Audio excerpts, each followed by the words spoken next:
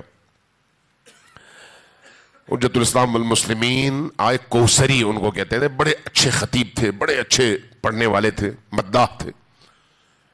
میں نے ان کو کئی دفعہ سنا، اور جب خصوصاً امام خمینی کے ہاں ایک دفعہ انہوں نے پڑھا، امام خمینی زندہ تھے، تو مجھے بھی یہ توفیق ملی.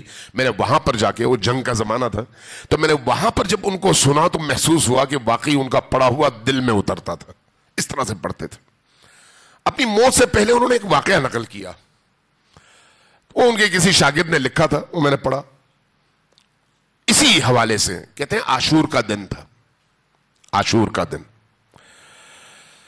کہتے ہیں صبح سویرے میں سیاہ لباس پہن کر حرم حضرت معصومہ کی طرف چل پڑا تاکہ مجلسیں پڑھ سکوں. چونکہ یہ خود بہت بڑے خطیب تھے اور ان کو سننے والے لاکھوں میں تھے. کہنے لگے میں چل پڑا. جب گلی میں آیا، جیسے آپ کے یہاں پر ہوتا ہے جب شیعہ آبادی ہو تو سارے بچے بھی اسی حساب سے پروان چڑھتے ہیں، تو کہا گلی میں نے دیکھا چند بچوں نے 6 سال 5 سال 7 سال 8 سال 6-7 بچے ہیں، انہوں نے چند اینٹیں رکھ کر گلی کے ایک نکڑ پہ وہاں پر ایک امام بارگاہ بنائی ہے، اور دیوار پہ ایک سیاہ کپڑا لگا دیا ہے امام بارگاہ کے طور پر. ساتھ میں ادھر ایک جگ میں پانی رکھا ہے شربت، اور دوسرے میں ایک کیتلی رکھی ہے، چائے بنائی ہے. گزرنے والے کو جو شربت پینا چاہے شربت دیتے ہیں، جو چائے پینا چاہے چائے دیتے ہیں. کہنے لگے میں گزرنے لگا تو بچوں نے مجھے چونکہ پہچانتے تھے، معروف آدمی ہے، تو کہا آ کے مجھے پکڑ لیا، سلام کیا اور کہا کہ آپ ہماری اس امام بارگاہ میں ایک چھوٹی سی مجلس پڑھ دیں. کہتے ہیں اب میں حرم میں لاکھوں لوگ میرا انتظار کر رہے ہیں، عاشور کا دن ہے، عزاداری اپنے پیک پر ہے، ایسے موقع پر اب یہ بچے 4 بچے انہوں نے مجھے پکڑ لیا.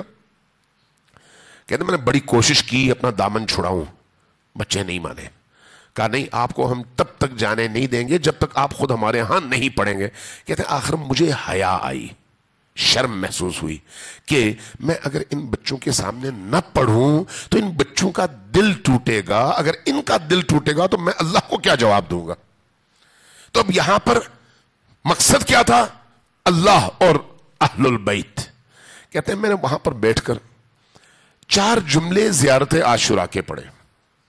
زیارت عاشورہ کے وہ جملے کیا تھے؟ السلام علی الحسین وعلی علی ابن الحسین وعلی اولاد الحسین وعلی اصحاب الحسین. یہ 4 جملے پڑھے. ان 4 جملوں کے پڑھنے کے بعد جب میں اٹھنے لگا تو بچے بڑے خوش ہوئے، مجھ سے لپٹ گئے، شکریہ ادا کیا. اور جب میں چلنے لگا تو مجھے روکا، کہا نہیں، یہ ہماری طرف سے تبرک کے طور پر، نیاز کے طور پر یہ چائے پی کر جائے. میں رک گیا. تو چائے انہوں نے دی پلاسٹک کے ایک برتن میں نے منہ سے لگائی تو پھیکی چائے تھی، اس میں کوئی مزہ نہیں تھا، آدھی ابلی ہوئی آدھی کچی. میں نے دیکھا بچے آپس میں مصروف ہو گئے. میں نے وہ چائے آہستہ سے گرا دی، کپ رکھا، بچوں سے کہا بچوں میں نے چائے پی لی، مجھے اجازت ہے. بچوں نے اجازت دی، خوشی خوشی میں نکل آیا. کہتے ہیں میں اس دن گیا حرم میں، بڑی مجلسیں تھیں، بڑے لوگ تھے، بڑا گریا ہوا، بڑا ماتم ہوا، رات تک مختلف بڑے بڑے اجتماعات میں گیا. اس کے بعد جب فارغ ہوا تو آیا گھر، نہا دھو کے کپڑے پہنے، زیارت عاشورہ پڑھی، شب کے اعمال کچھ انجام دیے، پھر اس کے بعد تھکا ہوا تھا، لیٹ گیا اور سو گیا. جب سو گیا میری آنکھ لگی تو آواز آئی بی بی تشریف لا رہی ہیں. جیسے ہی میں نے یہ سنا نیند ہی میں، تو میں نے آنکھیں کھولی نیند میں نے دیکھا بی بی اندر تشریف لائی ہیں. میں نے اٹھ کے آپ کا استقبال کیا تو بی بی نے مجھے دیکھ کر کہا کہ کوثری بیٹا، آج تم نے جتنی بھی مجلسیں پڑھی ان میں سے کوئی بھی ہماری بارگاہ میں قبول نہیں ہوئی. جب یہ فرمایا تو میں رو پڑا. میں نے کہا بی بی کوئی قبول نہیں ہوئی. کہا نہیں. کیوں؟ اس لیے کہ لوگوں نے تمہیں داد دی، روئے، تم بھی خوش ہوئے کہ تم نے لوگوں کو رلایا، بات ختم ہو گئی.